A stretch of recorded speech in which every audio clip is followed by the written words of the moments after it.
Hello everyone, আসসালামু আলাইকুম। তো আজকে আমি চলে এসেছি আমার একটা ছোট্ট মিনি ব্লগ নিয়ে।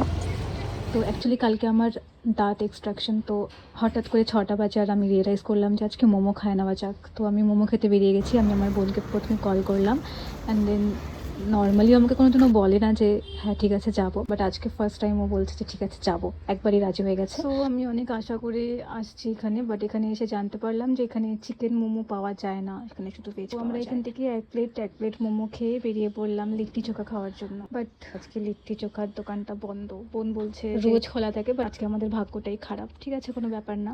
তো আমরা অনেকটাই দূর চলে আসছি, তাই আমরা ডিসাইড করলাম এখান থেকে আমরা একটু বোম্বে কাটিং চলে। সো এখানে এসে আমি ভাবছি কি খাবো, বাট আমি যেটাও এত ভাবার পর ডিসাইড করলাম ওটা একটু আমার জন্য সুইটেবল ছিল না, কারণ আমি চা অর্ডার করেছি আর বড়া পাও। যেহেতু আমি নতুন নতুন দাঁতে ব্রেসেস লাগিয়েছি, তো আমাকে একটু দেখে শুনে খাওয়া খুব উচিত। আর চা যেহেতু গরম, সো আমাকে গরম জিনিস এখন একটু অ্যাভয়েড করা উচিত ছিল।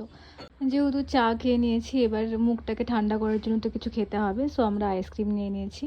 তো আমরা আইসক্রিম খেতে খেতে বাড়ির দিকে যাচ্ছি। সো আজকের ব্লগটা এইটুকুই, দেখা হচ্ছে নেক্সট ব্লগে।